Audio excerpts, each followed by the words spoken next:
jogarmd, and welcome back to a part 2 of the series of the pre-match videos against, of course, our beloved club Real Madrid versus Las Palmas. And this is going to be an exciting match, of course, because we get to see our players once again play, but to see what the form is like going to be going into this game, right? But before we do jump into it all, guys, if you guys can give this one a like, share, subscribe, it is all very much appreciated. And just like I said, this is a part 2 series, and if you guys did not watch that first part of these pre-match analysis, well, I urge you to do so. That way you guys are caught on and it makes sense of what I'm talking about, right?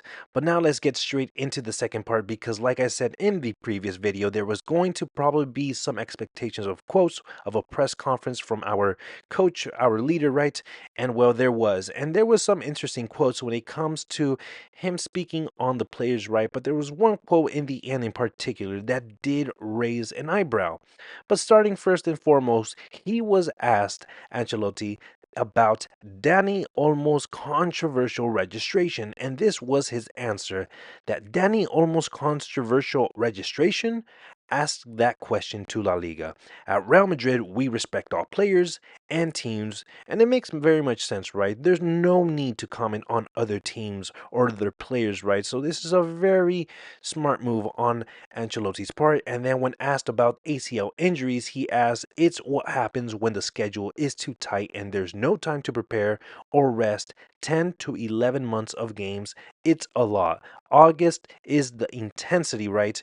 And overall, well, it just builds so much on your body, which is why we tired out. And he even used the example of David Alaba, right? Because he went through an ACL, but he's saying now that David Alaba is recovering, he's doing well, and he stepped on the pitch, and things are looking good. And it's important to be patient, which is honestly well. And then he was asked the questions in terms of Mbappe, and I have to say, Mbappe was pretty much a hot topic throughout this press conference, and he had to say this about Mbappe, that I think the last time he scored was on August 14. That was only 2 weeks ago, and we are not worried, and he is not worried.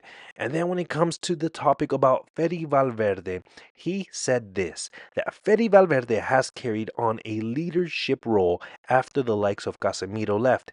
He has done an incredible job, and this is where you start to see one of the quotes where he gives high praise for Fede Valverde, and then he continues about him, saying that he has become more and more important every day. He is a leader in the dressing room as he's supposed to be.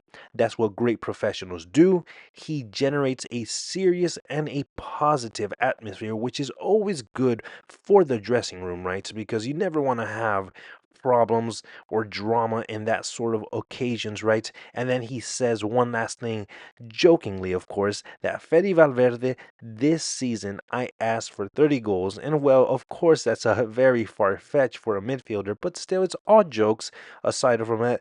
From it all, right? He still wants and expects Fede Valverde to perform at the highest level. And then talking about another player, Eder Militao, because he gives his praise to Militao and he says that he is back to his best. He is fantastic duo to Rudiger, and his long passes are incredible, which is useful because of our fast attackers. And if you guys haven't seen Militao, well, I really think that he's really been and probably is one of the best defenders, especially currently. And then lastly, when he talks about Kylian Mbappe, he comments once more saying that he has a fantastic attitude, is very humble, and is improving every day. And we are happy with him. And of course, there's so many journalists who just want to put the topic on Mbappe. But another topic that was brought in the end was the depth of our squad. And Ancelotti said, we have enough depth in our squad. We are very lucky and fine in that respect. But probably the only reason why they ask this question in particular is because one particular midfield is officially deciding to leave Real Madrid, and that is none other than Dani Ceballos, because he has asked the club that he wants to leave.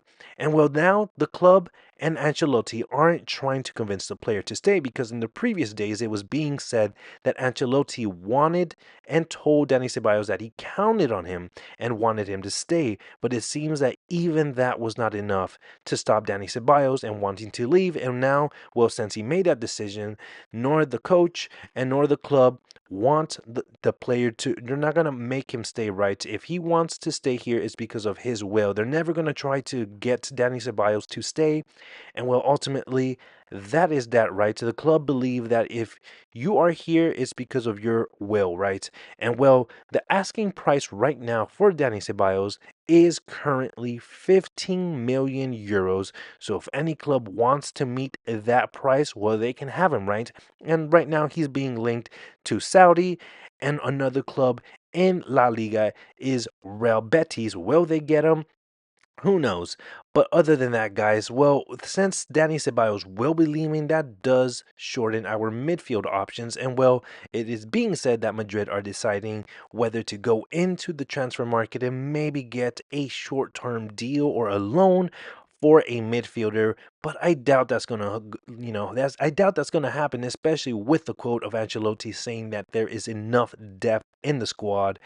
But now, when we go towards, looking at the lineup of what it's going to be is fairly similar, but the rotations is just like I said in the previous videos, because all the signs are pointing not only for Arda Güler starting, but the signs are also pointing at Brahim Diaz to start as well. And of course, if these two players start, well, I'm pretty sure Rodrigo is going to be one of those players that are going to be rotated out. He's going to get his rest. And I mean, he deserves it, right? All these players really ultimately deserve it. They haven't had enough time to rest their bodies. And I think one of the reasons why even Bellingham did pick up an injury is just due to fatigueness. And the amount of games that we are playing, well, it's enormous, guys. Like, ultimately, they are human beings, and well, they deserve their rest. And ultimately, just the way the calendar is, all these games, these competitions, they just don't respect that ultimately. But with that being said, guys, what do you guys make of the pre-match videos? Drop your comments in terms of Dani Ceballos, Ancelotti scores. I want to hear it all. And with that being said, Hala Madrid y nada más.